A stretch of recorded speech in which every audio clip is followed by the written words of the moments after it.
தந்தை, மைந்தன், தூயாவியானவரின் திருப்பெயருக்கு புகழ்ச்சி உண்டாவதாக. இந்த ஓய்வு நாளிலும் காலை தொழுகையிலே உங்கள் எல்லாரையும் மகிழ்ச்சிப்பட வரவேற்றுக் கொள்ளுகின்றேன்.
பூமியும் அதன் நிறைவும் உலகமும் அதிலுள்ள குடிகளும் கர்த்தருடையது. அவரே அதை கடல்களுக்கு மேலாக அஸ்திவாரப்படுத்தி அதை நதிகளுக்கு மேலாக ஸ்தாபித்தார். ஜெபம் செய்வோம். விண்ணக தந்தையே, உலக அனைத்தையும் அதிலுள்ள எல்லாவற்றையும் படைத்த கடவுளே, எங்கள் நல்வாழ்வை கருதி ஆண்டவர் அருளியிருக்கிற சுற்றுப்புற சூழல்களுக்காக உமக்கு நாங்கள் நன்றி சொல்லுகிறோம். ஆண்டவரே, படைப்புகள் எல்லாம் உம்மை மாட்சிமைப்படுத்துகிறது.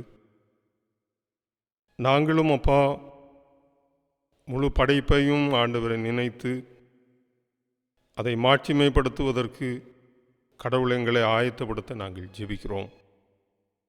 இந்த தூய தொழுகையிலேயும் ஆண்டவர் ஆரம்பம் முதல் இறுதி வரையிலுமாய் உம் பிரசன்னத்தை தாரும்.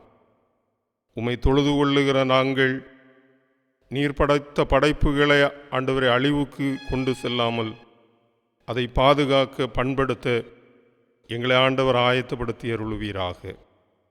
இந்த தொழுகை எங்கள் ஆண்டவருக்கு புகழ்ச்சியை உருவாக்கிடட்டும்.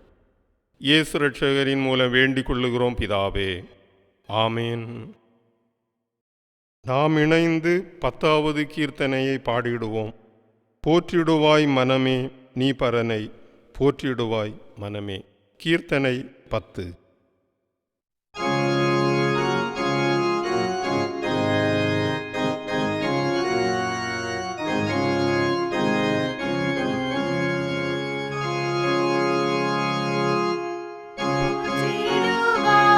மனமே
எஜமான் வரும் நாளிகை அறிவோர்கள்.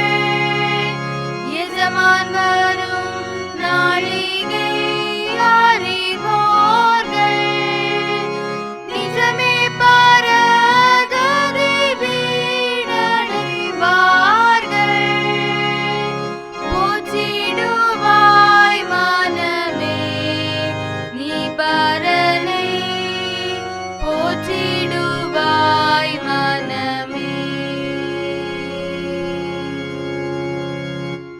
நாம் இணைந்து 19வது சங்கீதம் முதல் 6 வசனங்களை படிப்போம். சங்கீதம் 19 1 6 வசனங்கள் முடிவுள்ள பகுதிகள்.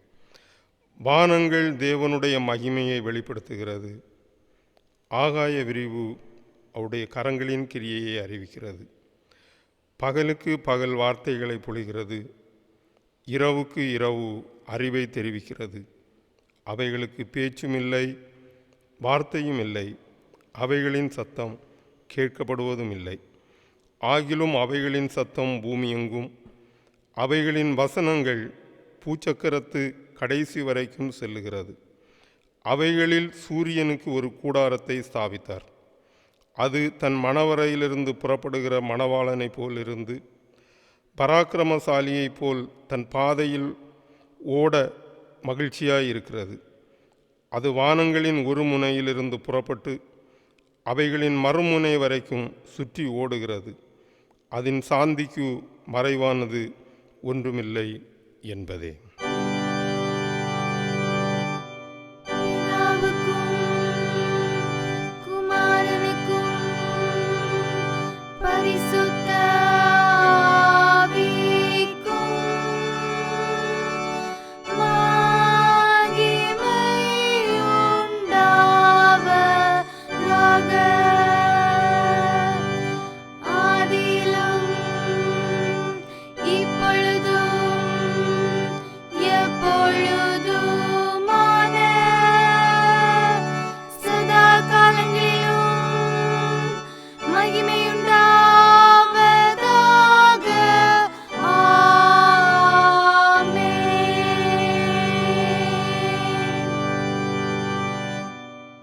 நாம் இணைந்து கர்த்தருடைய ஜெபத்தினை ஏறெடுப்போம். பரமண்டலங்களில் இருக்கிற எங்கள் பிதாவே, உம்முடைய நாமம் பரிசுத்தப்படுவதாக, உம்முடைய ராஜ்யம் வருவதாக, உம்முடைய சித்தம் பரலோகத்திலே செய்யப்படுகிறது போல பூமியிலேயும் செய்யப்படுவதாக. எங்களுக்கு வேண்டிய ஆகாரத்தை எங்களுக்கு தாரும். எங்கள் கடனாளிகளுக்கு நாங்கள் மன்னிக்கிறது போல எங்கள் கடன்களை எங்களுக்கு மன்னியும். எங்களை சோதனைகள் பிரவேசிக்க பண்ணாமல் தீமையை நின்று எங்களை ரட்சித்து கொள்ளும். ராஜ்யமும் வல்லமையும் மகிமையும் என்றென்றைக்கும் உம்முடையவைகளே. ஆமென். திருமறை பாடங்களை படிக்க கேட்போம். வாசிக்கும்படியாக கொடுக்கப்பட்ட முதலாவது வேத பாடம் ஆதியாகமம் 2ஆம் அதிகாரம் வசனங்கள் 4 முதல் 15 வரை. ஆதியாகமம் 2ஆம் அதிகாரம் வசனங்கள் 4 முதல் 15 வரை. தேவனாகிய கர்த்தர் பூமியையும் வானத்தையும் உண்டாக்கின நாளிலே வானமும் பூமியும் சிருஷ்டிக்கப்பட்ட வரலாறு இவைகளே. நிலத்தினுடைய சகலவித செடிகளும் பூமியின் மேல் இன்னும் உண்டாகவில்லை. நிலத்தினுடைய சகலவித பூண்டுகளும் இன்னும் முளைக்கவில்லை. ஏனெனில் தேவனாகிய கர்த்தர் பூமியின் மேல் இன்னும் மழையை பெய்ய பண்ணவில்லை. நிலத்தை பண்படுத்த மனுஷனும் இருந்ததில்லை. அப்பொழுது மூடுபனி பூமியிலிருந்து எழும்பி பூமியை எல்லாம் நனைத்தது. தேவனாகிய கர்த்தர் மனுஷனை பூமியின் மண்ணினாலே உருவாக்கி ஜீவ சுவாசத்தை அவன் நாசியிலே ஊதினார். மனுஷன் ஜீவாத்மாவானான். தேவனாகிய கர்த்தர் கிழக்கே ஏதேன் என்னும் ஒரு தோட்டத்தை உண்டாக்கி தாம் உருவாக்கின மனுஷனை அதிலே வைத்தார். தேவனாகிய கர்த்தர் பார்வைக்கு அழகும் புசிப்புக்கு நலமுமான சகலவித விருட்சங்களையும் தோட்டத்தின் நடுவிலே ஜீவ விருட்சத்தையும் நன்மை தீமை அறியத்தக்க விருட்சத்தையும் பூமியிலிருந்து முளைக்க பண்ணினார். தோட்டத்துக்கு தண்ணீர் பாயும்படி ஏதேனிலிருந்து ஒரு நதி ஓடி அங்கே இருந்து பிரிந்து 4 பெரிய ஆறுகளாயிற்று. முதலாம் ஆற்றுக்கு பைசோன் என்று பேர். அது ஆவிலா தேசம் முழுவதையும் சுற்றி ஓடும். அவ்விடத்திலே பொன் விளையும். அந்த தேசத்தின் பொன் நல்லது. அவ்விடத்திலே பிதோலாகும் கோமேதக கல்லும் உண்டு. 2ஆம் ஆற்றுக்கு கீஹோன் என்று பேர். அது எத்தியோப்பியா தேசம் முழுவதையும் சுற்றி ஓடும். மூன்றாம் ஆற்றுக்கு இதக்கேல் என்று பேர், அது அசீரியாவுக்கு கிழக்கே ஓடும். நாலாம் ஆற்றுக்கு ஐபிராத்து என்று பேர். தேவனாகிய கர்த்தர் மனுஷனை ஏதேன் தோட்டத்தில் அழைத்து கொண்டு வந்து அதை பண்படுத்தவும் காக்கவும் வைத்தார். வாசிக்கும்படியாக கொடுக்கப்பட்ட முதலாவது வேத பகுதி வாசித்து முடிந்தாயிற்று. கிறிஸ்துவுக்கே மகிமை உண்டாவதாக. வாசிக்கும்படியாக கொடுக்கப்பட்டுள்ள இரண்டாம் வேத பகுதி ரோமர் 8 வசனங்கள் 18 முதல் 25 வரை. ரோமர் 8 வசனங்கள் 18 முதல் 25 வரை. ஆதலால் இக்காலத்து பாடுகள் இனி நம்மிடத்தில் வெளிப்படும் மகிமைக்கு ஒப்பிடத்தக்கவைகள் அல்லவென்று எண்ணுகிறேன். மேலும் தேவனுடைய புத்திரர் வெளிப்படுவதற்கு சிருஷ்டியானது மிகுந்த ஆவலோடு காத்து கொண்டிருக்கிறது. அதேனென்றால் சிருஷ்டியானது அழிவுக்குரிய அடிமைத்தனத்திலிருந்து விடுதலையாக்கப்பட்டு தேவனுடைய பிள்ளைகளுக்குரிய மகிமையான சுயாதீனத்தை பெற்றுக்கொள்ளும் என்கிற நம்பிக்கையோடே அந்த சிருஷ்டியானது சுய இஷ்டத்தினாலே அல்ல, கீழ்ப்படுத்தினவர்களாலேயே மாயைக்கு கீழ்ப்பட்டிருக்கிறது. ஆகையால் நமக்கு தெரிந்திருக்கிறதுபடி இதுவரைக்கும் சர்வ சிருஷ்டியும் ஏகமாய் தவித்து பிரசவ வேதனைப்படுகிறது. அதுவும் அல்லாமல் ஆவியின் முதற் பலன்களை பெற்ற நாமும் கூட நம்முடைய சரீர மீட்பாகிய புத்திர சுவிகாரம் வருகிறதற்கு காத்திருந்து நமக்குள்ளே தவிக்கிறோம். அந்த நம்பிக்கையினாலே நாம் இரட்சிக்கப்பட்டிருக்கிறோம். காணப்படுகிறதை நம்புகிறத நம்பிக்கையினால் அல்ல. ஒருவன் தான் காண்கிறதை நம்ப வேண்டுவதென்ன? நாம் காணாததை நம்பினோமாகில் அது வருகிறதற்கு பொறுமையோடே காத்திருப்போம். வாசிக்கும்படியாக கொடுக்கப்பட்டுள்ள இரண்டாம் வேத பகுதி அரசு முடிதாய்த்து. கிறிஸ்துவுக்கே மகிமை உண்டாவதாக. ஜெபம் செய்வோம். வானத்தையும் பூமியையும் அதிலுள்ள எல்லாவற்றையும் படைத்த எங்கள் பிதா குமாரன் தூயாவியராகிய கடவுளே, இந்த ஓய்வு நாளிலும் ஆலய பிரகாரத்திலே நாங்கள் உம்மை பணிந்து கொள்ளுகிறோம். அப்பா, நீர் எங்கள் நல்வாழ்வுக்காக இந்த பூமியிலே படைத்து தந்திருக்கிற எல்லா படைப்புகளையும் எண்ணி கடவுளை நாங்கள் போற்றுகின்றோம். அவைகள் மூலமாக நாங்கள் பெற்றுக்கொள்ளுகிற எல்லா விதமான நன்மைகளுக்காகவும் உமக்கு நாங்கள் ஸ்தோத்திரம் ஸ்தோத்திரம் ஸ்தோத்திரம் செலுத்துகிறோம். அப்பா ஆண்டவரே, நீர் படைத்த பூமி பல நிலைகளில் மாசடைந்திருக்கிறது. ஆகவே மனிதன் ஆண்டவரே பல பாடுகளுக்கு உட்படுகிறான், புதிய புதிய பலவீனங்களுக்கு உட்படுகிறான். ஆண்டவரே, முழு படைப்பையும் அப்பா இன்னமும் நீர் புதிதாக்க வேண்டும் என்று நாங்கள் உம்மை பார்த்து வேண்டிக் கொள்ளுகிறோம். இந்த நாளிலும் ஆண்டவரே, நாங்கள் ஆலயத்திலே உம்மை தொழுது கொள்ள முடியாத ஒரு சூழல். எங்கள் வீடுகளிலிருந்து உம்மை அப்பா பிதாவே என்று நாங்கள் கூப்பிடுகிறோம். எங்கள் எல்லார் மீதும் ஆண்டவர் இரக்கமாய் இருக்க வேண்டும் என்று நாங்கள் ஜெபிக்கிறோம்.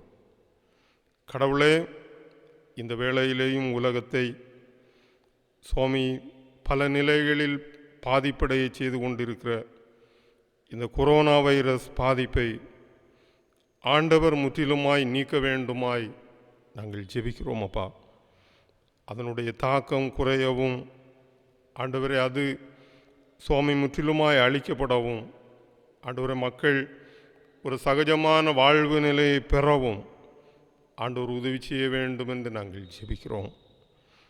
ஆண்டவரே, அந்த பாதிப்பினால் பாதிக்கப்பட்டு மருத்துவமனைகளில் சுவாமி சிகிச்சை பெற்று கொண்டிருக்கிற மக்களை ஆண்டவர் சுகப்படுத்தி நடத்த வேண்டுமாய் நாங்கள் வேண்டிக் கொள்ளுகிறோம். அப்பா, பல மக்கள் ஆண்டவரே சுவாமி அன்றாடக ஆண்டவரை தேவைகளை சந்திக்க முடியாமல் தங்கள் உழைப்புகளை செய்ய முடியாமல் காட்சியளிக்கிறார்கள். அப்பா, புலம்பெயர்ந்த தொழிலாளர்களாக ஆண்டவரே நாங்கள் இனி என்ன செய்வோம் ஏது செய்வோம் என்று ஆண்டவரே சுவாமி புலம்பிக் கொண்டிருக்கிற நிலையில் கடவுள் நல்ல வழிகளை அமைத்து தர வேண்டுமாய் நாங்கள் ஜெபிக்கிறோம். ஆண்டவரே, எல்லா மக்களுக்கும் ஆண்டவரே நல்ல வாழ்க்கையை நீர் அமைத்து தர வேண்டுமாய் நாங்கள் ஜெபிக்கிறோம். அப்பா, இந்த நாட்களில் இந்த கொரோனா வைரஸினால் பாதிக்கப்பட்ட மக்களுக்கு சிகிச்சை செய்வதின் மூலம் ஆண்டவரே அந்த பலவீனம், அந்த வைரஸ் தாக்குதல் அப்பா சுவாமி அப்படிப்பட்ட ஆண்டவரே சுவாமி பணிவிடைகளை செய்கிற மக்களை தொற்றிக்கொள்ளாதபடியும் கடவுள் காக்க வேண்டும் என்று நாங்கள் ஜெபிக்கிறோம் ஆண்டவரே. ஆண்டவரே, இன்னமும் அரசும் ஆண்டவரே அதை சார்ந்தவர்களும் அதற்காக அதன் வீரியத்தை குறைப்பதற்காக அதை ஒழிப்பதற்காக எடுக்கிற எல்லா பிரயாசங்களையும் எங்கள் ஆண்டவர் ஆசீர்வதிக்க வேண்டும் என்று உம்மை பார்த்து நாங்கள் ஜெபிக்கிறோம் அப்பா. இந்த வேளையிலேயும் ஆண்டவரே, முழு உலகமும் ஆண்டவரே உம்மாலே மீட்கப்படட்டும் ஆண்டவரே, உம்மாலே ரட்சிக்கப்படட்டும் அப்பா. எல்லா நாடுகளும் ஆண்டவரே சுவாமி ஆண்டவரே ஒரு நல்ல நிலைமையை அடைவதற்கப்பா நீர் வழிகளை அமைக்க வேண்டும் என்று நாங்கள் ஜெபிக்கிறோம் ஆண்டவரே. பூமியிலே மழைகள் ஆண்டவரே அவ்வப்பொழுது பெய்கிறதப்பா ஆண்டவரே. மழைகளினால் சுவாமி எந்த வெள்ளப்பெருக்குகளோ எந்த கேடுகளோ மக்களை அண்டாதபடி மழைகளை இன்னமும் தந்த ஆண்டவரே இந்த பூமியை நீர் செழிப்பாக்கிட வேண்டும் என்று நாங்கள் ஜெபிக்கிறோம் ஆண்டவரே. ஆண்டவரே, எங்கள் எல்லாருக்கும் சுவாமி போதுமான ஞானங்களை தாரும் அப்பா. முதிய மக்களை ஆண்டவரே நீர் சுவாமி உம்முடைய கிருபையால் நிரப்பி காத்து கொள்ள வேண்டும் என்று நாங்கள் ஜெபிக்கிறோம் ஆண்டவரே. பாலிவ பிள்ளைகளை அப்பா நீர் ஆண்டவரை ஆசீர்வாதமாய் நடத்த வேண்டும் என்று நாங்கள் ஜெபிக்கிறோம் அப்பா. ஆண்டவரே சுவாமி பிள்ளைகளை கை குழந்தைகளை எல்லாம் ஆண்டவர் சுவாமி அரவணைத்து கொள்ளுவீராக. குடும்ப பாரம் நிறைந்த பெற்றோர்களை எல்லாம் ஆண்டவர் ஆசீர்வதிப்பீராக.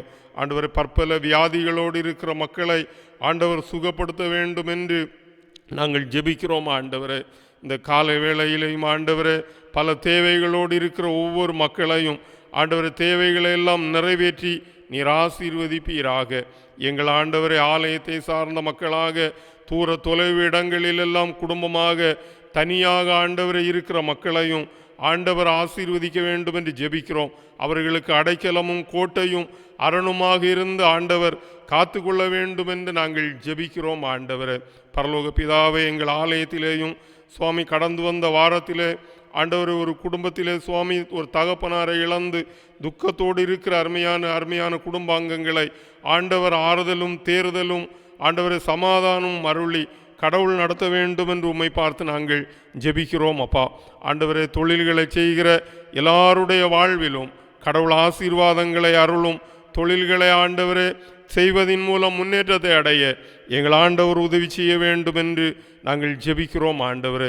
இன்னமும் எந்தெந்த காரியங்களுக்கு அப்பா சுவாமி தடங்கல்கள் ஆண்டவரே இருக்கிறதோ வாழ்க்கையில் ஆண்டவர் எல்லா காரியங்களையும் நாங்கள் நிறைவேற்ற முடியாமல் காட்சியளிக்கிற பொழுது எல்லா தடங்கல்களையும் ஆண்டவரே நீர் விரைவாக நீக்க வேண்டும் என்று நாங்கள் ஜெபிக்கிறோம் அப்பா. ஆலய காரியத்திலேயும் ஆண்டவரே உம்மை தொழுது கொள்வதற்கு நாங்கள் ஆலயத்திலே கூடி வரக்கூடிய நல்ல எதிர்காலங்களையும் ஆண்டவர் விரைவாய் ஏற்படுத்தி தர வேண்டும் என்று நாங்கள் ஜெபிக்கிறோம் ஆண்டவரே. இந்த சுவாமி ஆண்டவரை நாளிலும் எங்களை தாழ்த்தி அர்ப்பணிக்கிறோம் அப்பா. எங்களுக்கு என்ன வேண்டும் என்பதனை கடவுள் அறிகிறவர். வேண்டியவைகள் எல்லாவற்றையும் தேவரீதாமை எங்களுக்கு தந்து நடத்திவிடும். எல்லா துதியும் கனமும் மகிமையும் அப்பாவுக்கே நாங்கள் செலுத்துகின்றோம். இயேசு ரட்சகரின் மூலம் வேண்டிக் கொள்ளுகிறோம் பிதாவே, ஆமீன்.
அல்லேலூயா ஆமென்.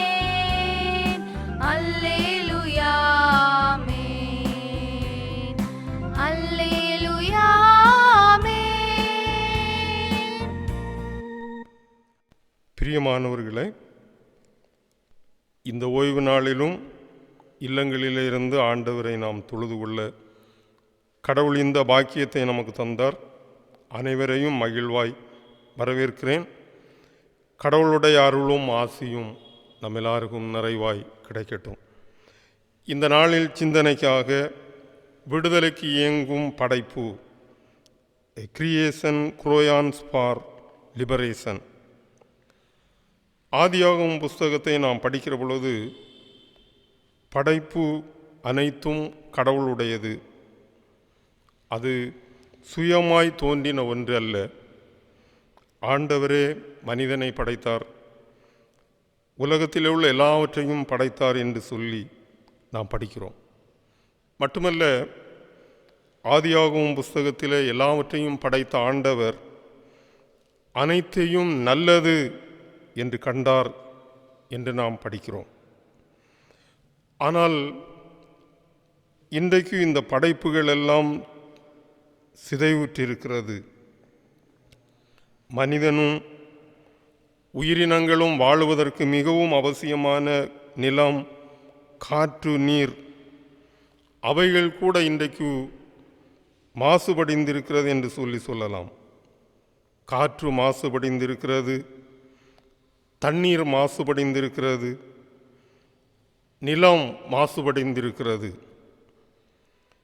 இன்றைக்கு காலநிலை அன்றைக்கு கடவுள் படைத்த அந்த நிலையிலேயே காட்சியளிக்கவில்லை, அதிலே மாற்றங்கள் ஏற்பட்டிருக்கிறது.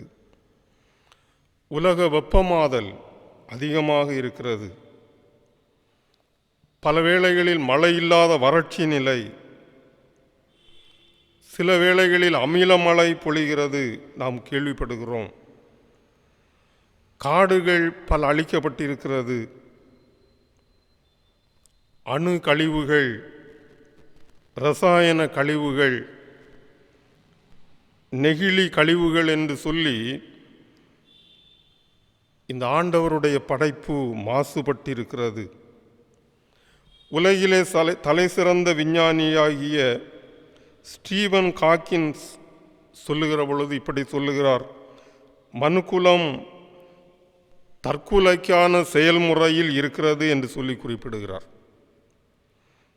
அதற்காக அவர் 3 காரியங்களை சொல்லுகிறார்: அணு ஆயுத போர், நியூக்ளியர் வார், உலக வெப்பமயமாதல், குளோபல் வார்மிங், நுண்ணுயிரிகளின் இடமாற்றம், டிரான்ஸ்பிளான்டேஷன் ஆஃப் வைரஸஸ்.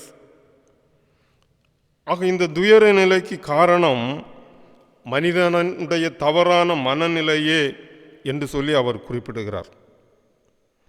மனித நாகரிகத்திற்கான தேட்டம், தொழில் புரட்சி, மனிதனின் ஆடம்பரம், இப்படிப்பட்டவைகள்தான் இந்த பூமி சீர்கெடுவதற்கு, இறைவனுடைய படைப்புகள் மாசடைவதற்கு காரணம் என்று சொல்லலாம்.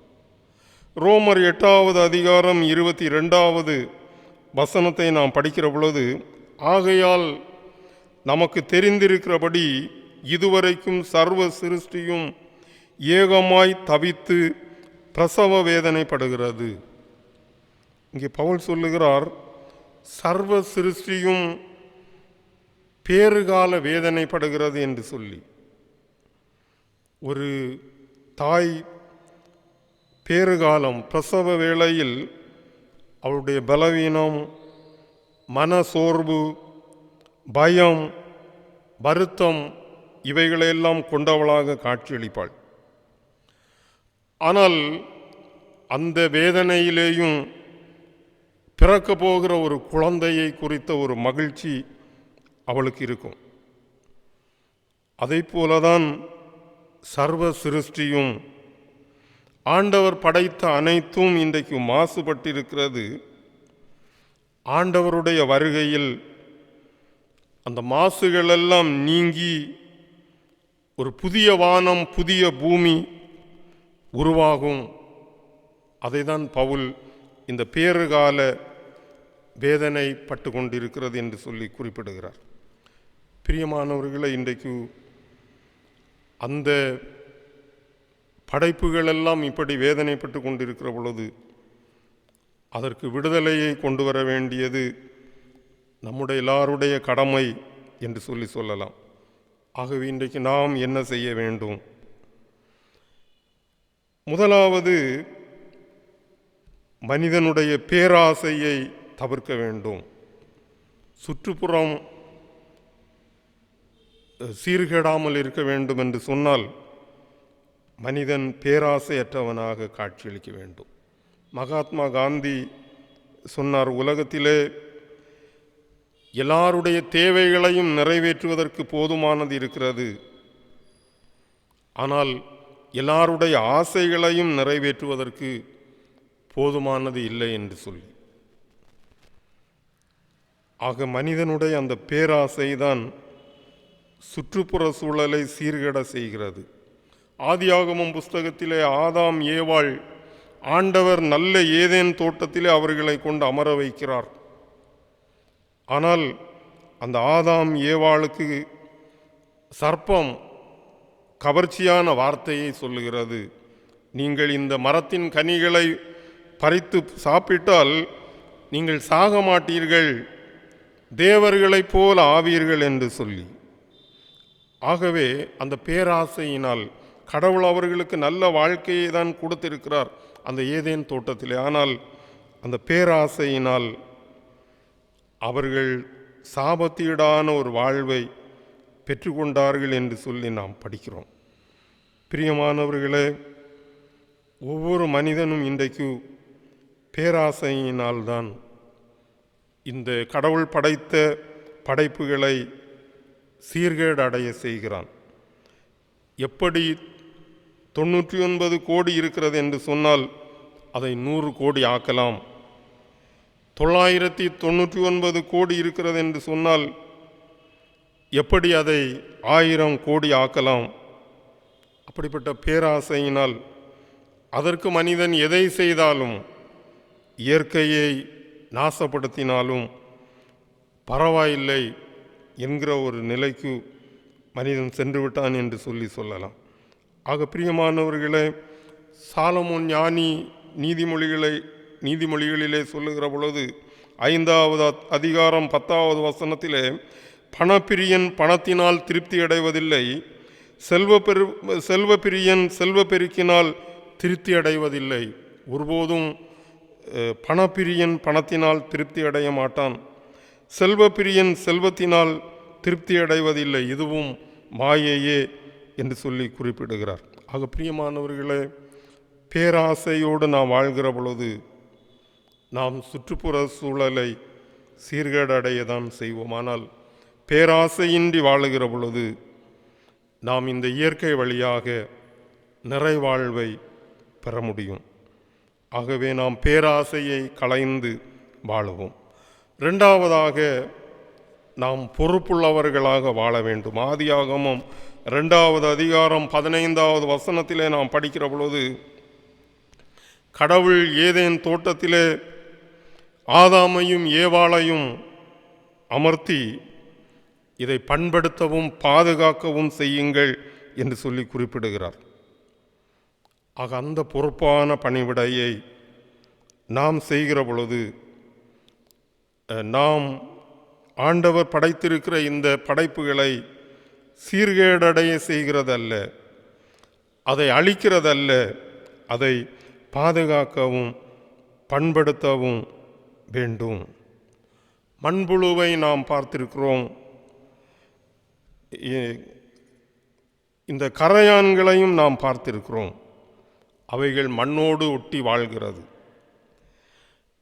கரையான்களை விவசாயிகள் அந்த கரையான் பொற்றிகளை எடுத்துக்கொண்டு தங்களுடைய நிலங்களிலே முன்னாடி போடுவார்களாம். ஏனென்று சொன்னால் அது நல்ல பலனை கொடுக்கும் என்று சொல்லி. கரையான்கள் அந்த மண்ணை நன்றாக வளப்படுத்துகிறது. அது மட்டுமல்ல, கரையான்கள் உயிரோடு இருக்கிற எதையுமே அதிகமாய் சாப்பிடுகிறதில்லை. பட்டு போன மரங்கள், மரக்கட்டைகள், குச்சிகள், இவைகளையெல்லாம் தான் அவைகள் மண்ணோடு மண்ணாக்கி வாழ்கிறதனை நாம் காண முடிகிறது. அவைகள் இயற்கையோடு இணைந்து ஆண்டவருடைய அந்த பாதுகாக்கிற, பண்படுத்துகிற அந்த பணியிலே தங்களை ஈடுபடுத்தி கொள்ளுகிறது. இந்த நாட்களில் சேலம் அந்த பகுதியில் 8 வழி சாலை வருகிறது என்று சொல்லி சில மக்கள் போராடுகிறார்கள். விவசாயிகள் கருப்பு துணியினால் தங்களுடைய கண்களை கட்டி இன்றைக்கு கூட ஒரு போராட்டம் நடைபெறுகிறதாக செய்திகள் வந்தது. அந்த போராடுகிறவர்கள் சொல்லுகிறார்கள், நிலங்கள் நாங்கள் வியாதியோடு வீடுகளிலிருந்து இருக்கிற பொழுது இந்த நிலங்களிலே வருகிற பொழுது எங்களுக்கு சுகம் கிடைக்கிறது. ஆனால் எங்களுக்கு 8 வழி சாலை வேண்டியதில்லை, இந்த நிலங்களை அழித்து எங்களுக்கு 8 வழி சாலை வேண்டியதில்லை என்று சொல்லி போராடுகிறார்கள். ஆக பிரியமானவர்களை, இன்றைக்கு கார்ப்பரேட் கம்பெனிகளுடைய லாபங்களுக்காக இயற்கையை சீரழிக்கிற நிலைமையை நாம் படிக்கிறோம். இன்றைக்கு தொழிற்சாலை மயமாதல், மனிதன் பட்டணங்களை எதிர்நோக்கிய வாழ்வு வாழ்கிறது, பொருளாதார போட்டிகள், உணவுப் பொருட்களிலே உற்பத்தியிலே ரசாயன உரமிடுதல், பணம் சேகரிப்பதற்காக உயிரினங்களை கொல்லுவது, ஆக இப்படிப்பட்ட செயல்களெல்லாம் இன்றைக்கு இயற்கையை பாதுகாக்கிற செயல்கள் அல்ல, ஆக இயற்கையை அழிக்கிற செயல்கள். ஆகவே இயற்கையை இன்றைக்கு நாம் அழிக்கிறபடியினால் இன்றைக்கு நாம் சுத்தமான காற்றை உட்கொள்ள முடியவில்லை. ஏராளமானவர்கள் சுத்தமான காற்றை உட்கொள்ள முடியாமல் இறந்து போகிறார்கள். ஆகவே ஆண்டவர் நல்ல ஏதேன் தோட்டத்தை உருவாக்கியிருந்தார், அது கெட்டு போய்விட்டது. ஆண்டவர் இன்னமும் நான் புதிய வானத்தை புதிய பூமியை உருவாக்குகிறேன், ஏதேனின் வளமை நிலை உருவாக்க நாமும் உண்மையிலேயே இந்த பண்படுத்துகிற பாதுகாக்கிற பொறுப்புகளிலே இன்னமும் கடவுளோடு இணைந்து செயல்படுவோம்.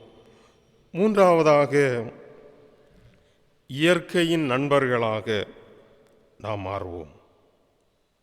மாசடைந்து வருகிற இயற்கையை நாம் சரி செய்ய வேண்டும் என்று சொன்னால் இயற்கையோடு நாம் இணைந்து இயற்கையின் நண்பர்களாக வேண்டும். இன்றைக்கு நாம் ஒவ்வொருவரும் தனிப்பட்ட வாழ்விலே சொல்லிக்கொள்ளலாம், இந்த இயற்கையை பாதுகாப்பதற்கு நான் என்ன செய்ய முடியும், இதை நான் எப்படி சரி செய்ய முடியும். நாம் ஒவ்வொருவரும் இயற்கையின் நண்பர்களாக மாற வேண்டும். நம்மிலே தான் முதலாவது மாற்றத்தை ஏற்படுத்த வேண்டும் என்று சொல்லலாம். நாம் எப்படி செயல்படுவது? நம்முடைய இல்ல வளாகங்களை தூய்மையாக பேணுவது, நம்முடைய ஆலயம், சமூகத்திலே சில பொதுவான இடங்கள் இருக்கும், அவைகளை நாம் பசுமை வளங்களாக்குவது, மரம் நடுவதற்கு நாம் எல்லாரையும் ஊக்கப்படுத்துவது, பிளாஸ்டிக் போன்ற நெகிழி பொருட்களை பயன்படுத்தாமல் அவைகளை நாம் ஓரம் கட்டுவது, அதிக புகை உருவாக்குகிறதை தவிர்க்கிறது. ஆக இப்படி இயற்கையின் நண்பர்களாக நம்மை மாற்றிக்கொண்டு நாம் இப்படி செயல்படுகிற பொழுது நாம் இந்த இயற்கையை பாதுகாக்க முடியும். இன்றைக்கு சூரிய எரிசக்தியை நாம் பயன்படுத்துகிற பொழுது இந்த இயற்கை மாசிலிருந்து நாம் உண்மையிலேயே இந்த இயற்கையை பாதுகாக்க முடியும். பிரியமானவர்களே, இயற்கையின் நண்பர்களாக, இயற்கையோடு இணைந்து வாழ்கிறவர்களாக நம்மை உருவாக்கி கொள்வோம்.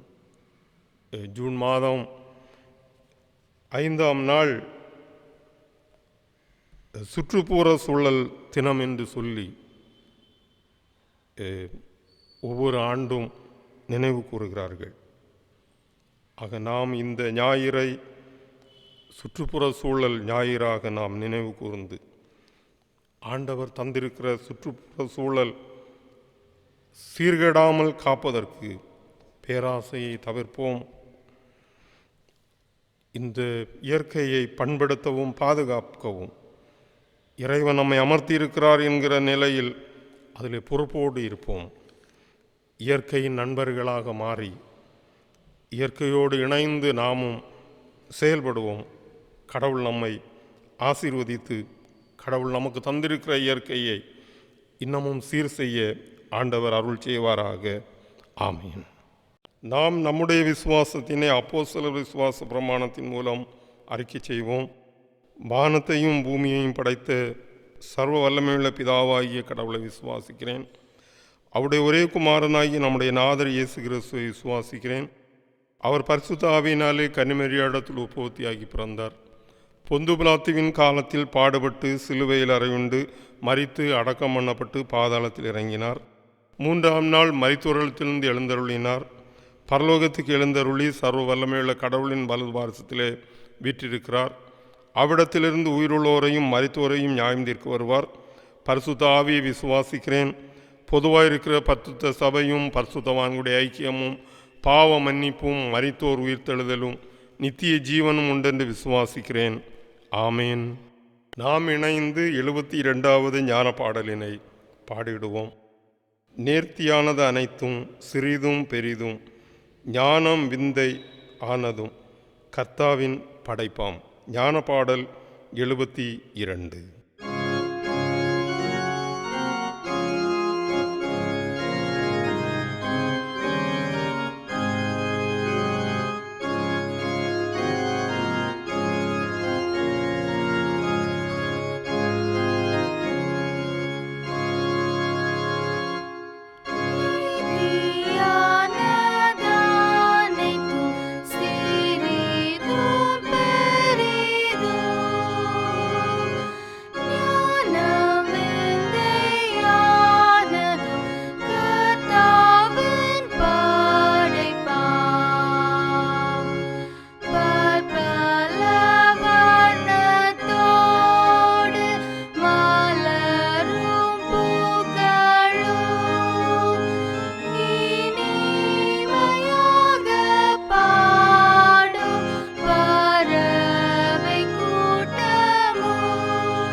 ஜெபம் செய்வோம். தூய தந்தையே, உம் படைப்பனைத்தையும் நாங்கள் உம்மோடு இணைந்து பேணி காக்க கடவுள் எங்களுக்கு தம் ஆற்றலை தாரும். பேராசையினால் நாங்கள் படைப்பை சிதைவுறச் செய்யாமல் எங்களை ஆண்டவரை நாங்கள் காத்துக்கொள்ள கடவுள் நடத்தும்.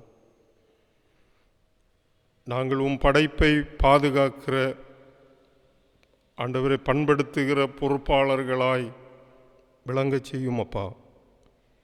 கடவுளே, நாங்கள் இயற்கையோடு இணைந்து செய்ய வேண்டியவைகளை நாங்கள் செய்ய ஆண்டவர் உதவி செய்தருளும். இந்த ஓய்வு நாளிலும் உம்மை எங்கள் இல்லங்களிலிருந்து தேட கடவுள் வாய்ப்பருள் இருக்கிறீர். எதிர்வருகிற வாரத்தை ஆண்டவர் எங்கள் எல்லாருக்கும் ஆசீர்வதித்து தாரும். எங்கள் பிரயாணங்களிலும் எங்கள் எல்லா கிரியைகளிலும் நாங்கள் ஆண்டவர் உம்மை மாட்சிமைப்படுத்திய வாழ உதவி செய்தருளுவீராக. உமக்கே புகழ்ச்சி வரட்டும். இயேசு ரட்சகரின் வழியாய் வேண்டிக் கொள்ளுகிறோம். வேண்டுதல் கேளும் நல்ல பிதாவே. ஆமீன்.